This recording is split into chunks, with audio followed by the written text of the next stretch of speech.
Hi everybody, I'm Mr. Matt and welcome to Everybody Arts. Today we're going to be drawing textures. You can download the page that I'm working on right now off of my website everybodyarts.net and follow along with me at home or in class, and I hope you enjoy this lesson today. Oh, losing my tip there. Okay. So you see next to each of the empty boxes here we have words and little pictures showing some of what you could draw or ideas for those. This one didn't print out real well on my printer, but it's from my cat dish and it had a really good picture of wetness. If you look at it on the computer, it looks cool, but all these things are supposed to represent what they say right here. So if you can't see the picture really well, just look at what it says and it'll tell you what type of texture you should draw, okay?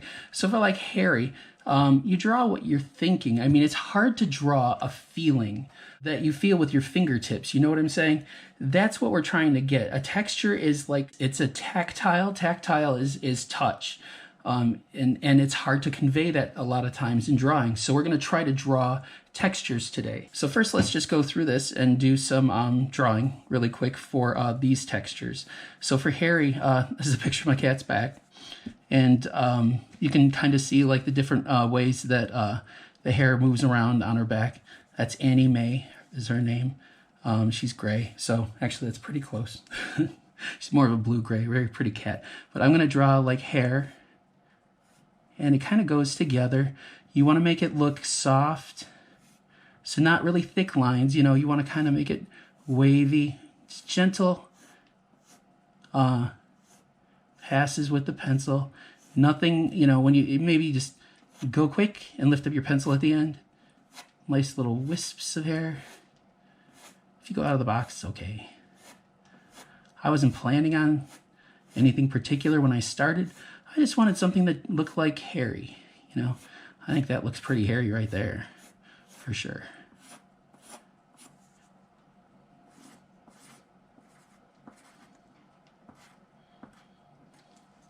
Whoever that guy is has a lot of hair, and he's very happy about it. Okay, so that's Harry. Bumpy. This is a picture of an instrument that I have back there that you kind of rub it and it makes a little shake sound. I can't remember. I want to say it's kabasa, but I don't think that's the right name for it. I can't stop drawing hair. Sorry. So we're going to do Bumpy now. And Bumpy, like it could be a bumpy road. You know, all the bumps don't have to be the same size, but if you draw little bumps, actually that's a big bump, I'm sorry. Let me see. I'm going to draw another bump behind that one. And so you can draw little bumps and big bumps. They don't all have to be connected, but that kind of looks bumpy. That's how I would draw it. Like if you rubbed your hand over the top of it, you could tell that that would go, your hand would go like that. So I'm just giving it a little bit of an edge so that it looks like they're actually kind of grounded somehow, meaning they're on the ground somewhere. I'm giving them a shadow on one side, so they do look like they're kind of sticking up. You don't have to draw the pictures exactly the way I do.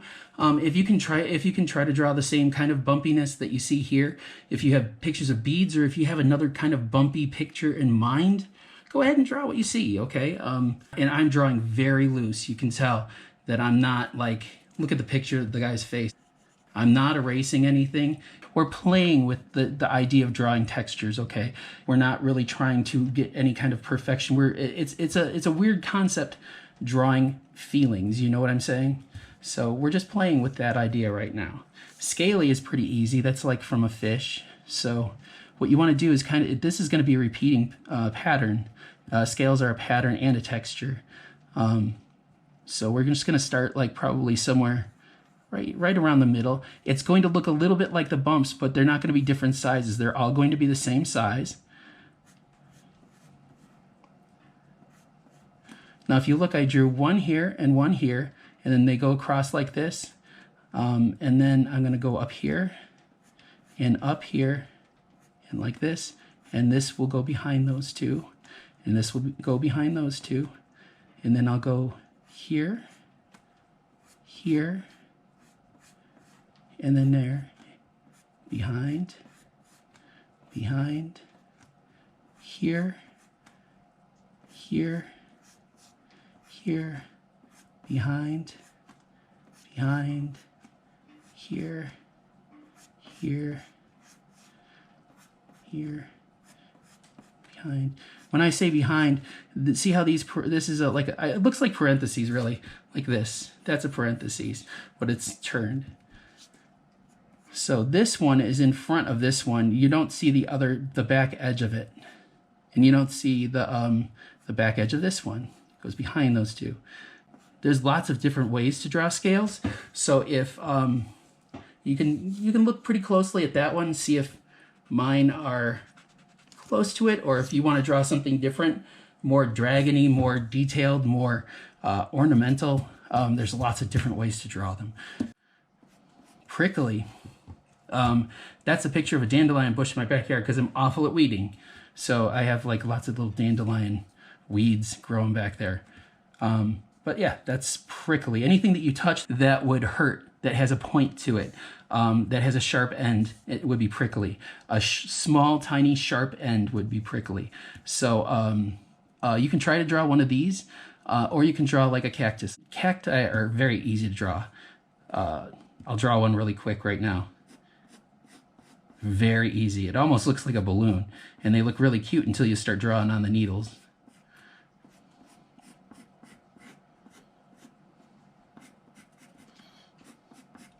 You don't have to make their little arms the same height all the time. I made it go off the outside of the thing a little bit. And then a lot of times they'll have little rows of needles like that.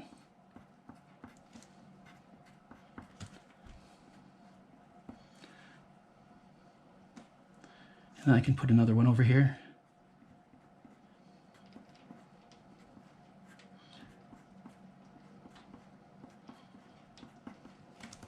But yeah, so you get the point.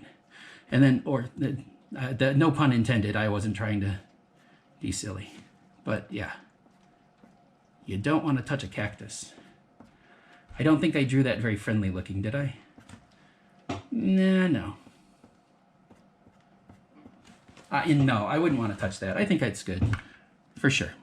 Okay, moving on to fluffy. Now we're gonna, we're gonna start to draw a ball. It's going to start to look like a little bit like these, how we'll start to draw something and not quite finish it, and then put another one over the top of it. Same with the scaly. Now, but we're almost going to finish drawing the ball, and then we're going to go underneath and draw another one, and then just draw a bunch. But we'll connect them and make kind of a fluffy cloud. You can draw sometimes inside of them. Draw a bunch more fluffy things. There you go. Clouds are not the easiest thing for me to draw. I always have a hard time with them. I said I wasn't erasing before, but now I feel self-conscious about my fluffy clouds. So, and sometimes you can just go like this. That's still fluffy.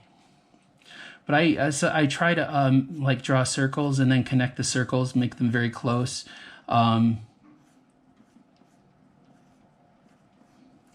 And then if you erase some of the inside of them, it looks pretty nice. There you go. Rough. Drawing rough. Let me see. Rough to the touch is obviously like tree bark or rocks, like really rough stone, like your sidewalk out in front, if it's like really kind of cracked or broken down or something. Not something you'd want to kneel on in shorts, you know what I'm saying? Yeah, ignore the little lines in there. I'm sorry. I started doing rough, and I was trying to draw tree bark, and it didn't work out. I was trying to copy this tree bark. Here, this is actually how I draw trees usually. I'm going to draw a line on the side here, just for the tree. I'll draw another line on the side over here. Okay. I'm making it kind of thick and kind of wavy, you see.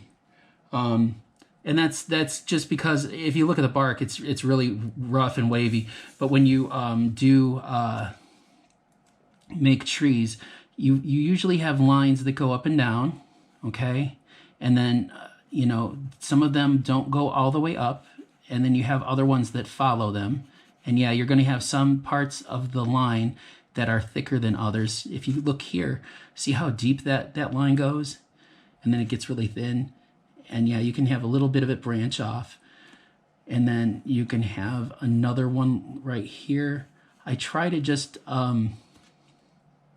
make lines that kind of curve at some point and go around and follow some of the other lines to a certain point. Like I'll have this one go up here, and it's going to break off and go in here. It's got to have another one go in here. And I'll put a little knot right there. The best way to learn how to draw bark on a tree is go out and look at a tree and draw. Sounds silly, but really, yeah, that's the best way. Just like that. There, that tree looks kind of rough. Looks like bark. You can draw a rock too if you'd like. It's up to you. Okay, now, wetness, water. Again, this is not a great picture. I'm going to try to show you how to draw a water drop. It's like a half circle with like a rounded bottom on it. It's like this.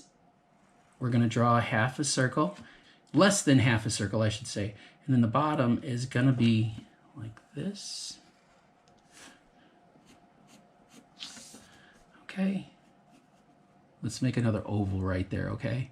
And another circle. It's a little kawaii bubble like that. And you can have a little bit of another one over here. But yeah, that's usually how it goes. These are like these are almost like reflections in the water, okay? That's how I would draw a bubble or water. Smooth. These are those, it's like a kinetic sculpture where you pull one back. If you pull that ball back, it'll hit this one and then that will go that way. Kinetic means it's always moving. So those balls are very smooth. I'll draw one of them. It's a full circle. And those have lots of reflections on them. They're made out of like a silver chromey kind of material. I'm gonna just copy that.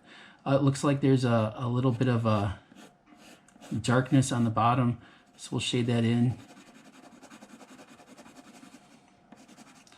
Looks like there's something right there, so we'll go like that. It doesn't have to be exact. I'm not trying to be exact. Looks like there's a little something there. I don't know.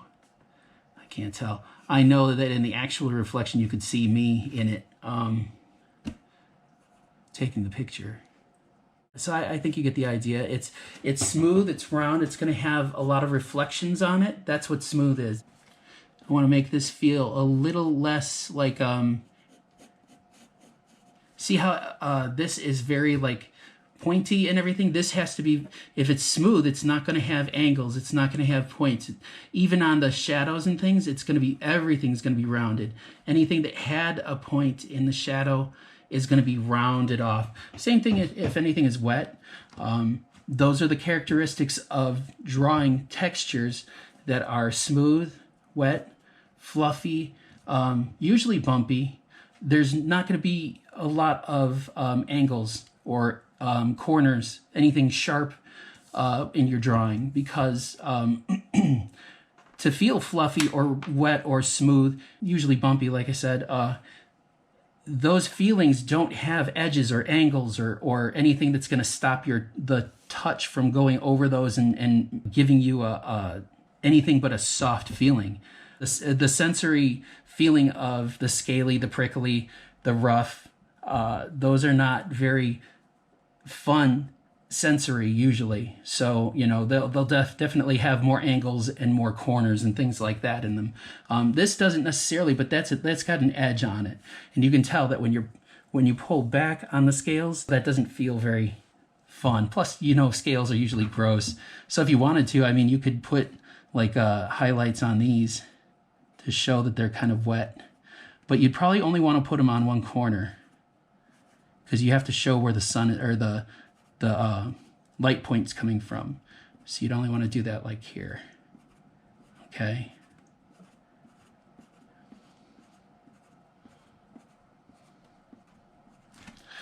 Yeah, I'm pretty good with these examples, except for rough. I probably should have drawn a rock or something, but that's how I draw trees, for nothing else. All right, so yeah, there we go. Those are textures. That's how you would draw textures, okay? Well, I think that's pretty much it for today. Next time we get together, we're going to do some texture monsters. We'll draw a few monsters. I'll show you how I did some of mine, and then we'll do some crayon rubbings on them to reveal some textures underneath. I'll show you how to find some textures, things you can use for them. I'll show you how I drew some of mine, and then you can draw some of your own, or you can use mine. I did a couple without faces, so if you want to just draw the face on mine, you can. I had a lot of fun when I did these in the classroom. Kids drew their own and added texture to them. So it's a really fun project, and I think you guys would like it a lot. And that's what we're doing next time. So until then, be good to each other, have fun. I hope you enjoyed this project, and we'll see you next time. Thanks a lot. Bye-bye.